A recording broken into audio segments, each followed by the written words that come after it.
दोस्तों, अगर आपको भी इंडिया और न्यूजीलैंड के बीच अंतिम गेंद तक खेला गया कांटे का रोमांचक सबसे बड़ा फाइनल मुकाबला पसंद आया हो तो हमारी इस वीडियो को दिल से एक लाइक जरूर कीजिएगा। आज की वीडियो का लाइक टारगेट केवल 500 लाइक का है दोस्तों, तो वीडियो को एक लाइक करना बिल्कुल भी ना भूले।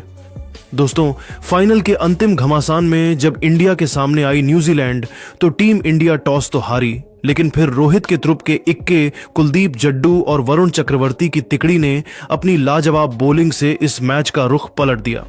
भारतीय गेंदबाजों ने अपनी कातिलाना गेंदबाजी से न्यूजीलैंड के बैटिंग क्रम की धज्जियां उड़ा दी। तो दोस्तों, दिखाएंगे आपको भारत की कातिलाना गेंदबाजी से लेकर कैसे टीम इंडिया की मुट्ठी में आया यह फाइनल मैच, उसकी पूरी हाईलाइट का वीडियो भी, जिसे देखकर आपकी भी आंखें फटी की फटी रह जाएंगी। तो हमारे साथ लास्ट तक बने रहे। लेकिन उससे पहले आपको क्या लगता है कि कुलदीप, वरुण और जडेजा में कौन सबसे बड़ा मैच विनर अपनी टीम के लिए है? अपनी कीमती राय नीचे कमेंट करके जरूर बताइए दोस्तों। आखिरकार चैंपियंस ट्रॉफी 2025 का सबसे बड़ा फाइनल मुकाबला यहां दुबई के मैदान पर दुनिया की दो सबसे बड़ी टीमों इंडिया और न्यूजीलैंड के बीच बेहद रोमांचक मोड़ पर शुरू हुआ, जहां हजारों लाखों की भीड़ के बीच जब मुकाबले की शुरुआत में टॉस के लिए सिक्का उछाला गया, तब एक बार फिर किस्मत के सितारे न्यूजीलैंड के कप्तान मिशेल सैटनर के चमके और उन्होंने टॉस जीतकर पहले बैटिंग करने का फैसला किया और टीम इंडिया को बॉलिंग के लिए आमंत्रित किया। और 140 करोड़ भारतीयों की उम्मीदों का बोझ अपने कंधों पर उठा रोहित की पलटन इस ट्रॉफी पर कब्जा जमाने के लिए मैदान में कदम रख चुकी थी।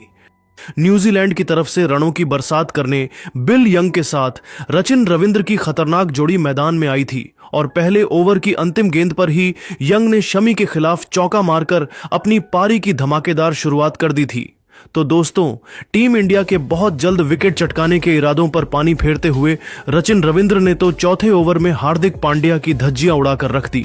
जी हां, चौथी ही गेंद पर हार्दिक का स्वागत तूफानी छक्के से करने वाले रविंद्र ने पांचवी और छठी गेंद पर एक के बाद एक थप्पड़ की तरह दो चौके जड़कर हार्दिक के ही नहीं बल्कि 140 करोड़ हिंदुस्तानियों के पसीने छुड़ा दिए थे।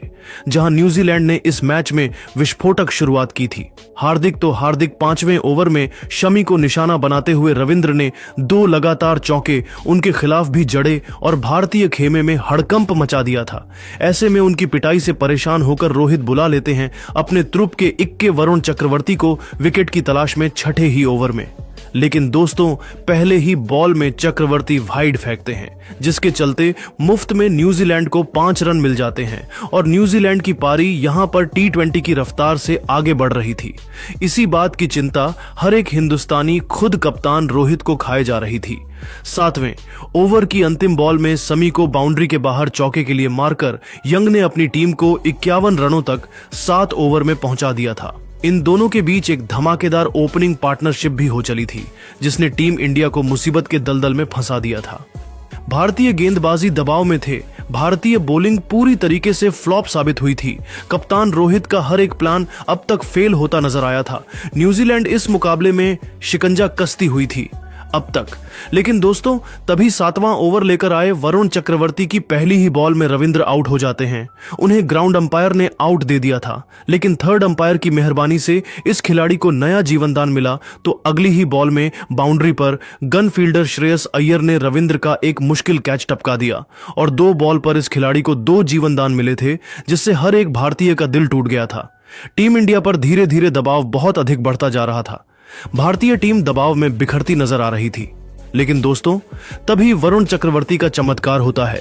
ओवर की 5वीं गेंद पर उन्होंने बिल यंग को LBW कर आखिरकार टीम इंडिया की तगड़ी वापसी कराते हुए भारत को पहली सफलता 57 के स्कोर पर दिला दी थी, जहां विल यंग 2 चौकों की बदौलत मात्र 15 रन बनाकर पेवेलियन लौट गए। उनके आउट होने के बाद अब मैदान में आए थे केन विलियमसन अपना जलवा दिखाने के लिए। 10 ओवर में न्यूजीलैंड ने 69 रन एक विकेट के नुकसान पर बना लिए थे। लेकिन दोस्तों, तभी 11वां ओवर लेकर आए। कुलदीप यादव ने अपना जलवा दिखाते हुए पहले ही बॉल में खतरनाक रचिन रविंद्र को क्लीन बोल्ड कर न्यूजीलैंड की कमर ही तोड़ दी थी। इसके बाद तो पूरा स्टेडियम खुशी से झूम उठा था, क्योंकि रविंद्र 29 बॉल में 4 चौकों, 1 छक्के की बदौलत 37 रन बनाकर पेवेलियन लौट गए। 69 रनों पर न्यूजीलैंड के दोनों ओपनर भारत के सामने घुटने टेक गए थे। अब टीम इंडिया इस मैच में बढ़त बनाती दिख रही थी। विलियमसन का साथ निभाने के लिए डेरी मिचेल आए थे। लेकिन दोस्तों, अब भारतीय गेंदबाजों ने मुकाबले में ऐसा तगड़ा पलटवार किया था कि न्यूजीलैंड की पारी तो यहां से ताश के पत्तों की तरह बिखरनी शुरू हो गई। इस बार 13वें ओवर में एक बार फिर कप्तान रोहित ने कुलदीप यादव को बुलाया और कुलदीप ने अपना जलवा दिखाते हुए इस बार न्यूजीलैंड के सबसे सीनियर खिलाड़ी केन विलियमसन को कॉट एंड बोल्ड कर न्यूजीलैंड के बैटिंग क्रम की धज्जियां उड़ाकर रख दी, जहां विलियमसन मुश्किल से 11 रन बनाकर पेवेलियन लौट गए और 75 के स्कोर पर न्यूजीलैंड के 3 बल्लेबाज भारत के सामने ढेर हो चुके थे। न्यूजीलैंड मुश्किल में नजर आ रही थी। अब मैदान पर अपनी टीम की डूबती नया को पर लगाने डेरिल मिशेल के साथ टॉम लैथम की खतरनाक जोड़ी मैदान में मौजूद थी।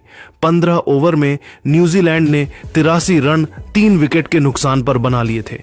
यह दोनों बेहद संभाल कर बैटिंग कर रहे थे, क्योंकि उन्हें भी पता था यदि वह आउट हुए तो फिर न्यूजीलैंड को तहस नहस होने से कोई नहीं बचा सकता। बेहद समझकर बैटिंग करते हुए इन दोनों ने 20 ओवर में अपनी टीम को 102 रनों तक पहुंचा दिया था। इन दोनों के बीच एक अच्छी साझेदारी बननी शुरू हो गई थी, लेकिन अभी भी दबाव न्यूजीलैंड पर था। और दोस्तों, बढ़ते दबाव का बखूबी फायदा उठाया इस बार सर रविंद्र जडेजा ने, जिन्होंने 24वें ओवर में एक और बड़ी मछली टॉम लेथम को एलबीडब्ल्यू कर न्यूजीलैंड के खेमे में सन्नाटा ला दिया था।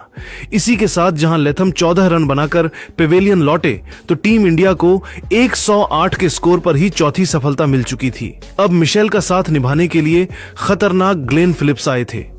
दोस्तों, यह दोनों न्यूजीलैंड की आखिरी उम्मीद थी, यह बात उन्हें भी पता थी, तभी तो यह दोनों कोई गलती नहीं करना चाहते थे। संभाल कर बैटिंग करते हुए इन दोनों ने 35वें ओवर में अक्षर के खिलाफ 2 रन दौड़कर अपनी टीम को 150 रनों के पार पहुंचा दिया। इसी दरमियान 5वीं बॉल में रोहित शर्मा से एक कैच भी छूटा और इसका बखूबी फायदा उठाते हुए इन दोनों ने तो भारतीय टीम की नाक में दम करते हुए 50 रनों की कमाल की साझेदारी को भी अंजाम दे दिया था। लेकिन दोस्तों, तभी एक बार फिर विकेट की तलाश में रोहित बुलाते हैं 38वें ओवर में वरुण को, और इस गेंदबाज ने आते ही इस बार फिलिप्स का शिकार कर आधी कीवी टीम को अपने सामने घुटनों पर ला दिया था, जहां फिलिप्स 34 रन बनाकर पवेलियन चल दिए। उनके आउट होने के बाद मोर्चा संभालने आए थे माइकल ब्रेसवेल, जिन्होंने मिशेल के साथ मिलकर भारतीय गेंदबाजों पर काउंटर अटैक करना शुरू कर दिया था। डेरी मिचेल ने अपनी लाजवाब हाफ सेंचुरी भी ठोक दी थी। यह खिलाड़ी लोन वॉरियर की तरह अकेले मैदान में डटा हुआ था और अब तो इन दोनों ने टीम इंडिया पर सीधा आक्रमण करना शुरू कर दिया। 24वें ओवर में शमी को छक्का मारकर माइकल ब्रेसवेल ने अपनी टीम को 196 रनों तक पहुंचा दिया था और जिस हिसाब से उनकी बैटिंग चल रही थी, लग रहा था न्यूजीलैंड आसानी से 250 रन भी ठोक सकती है।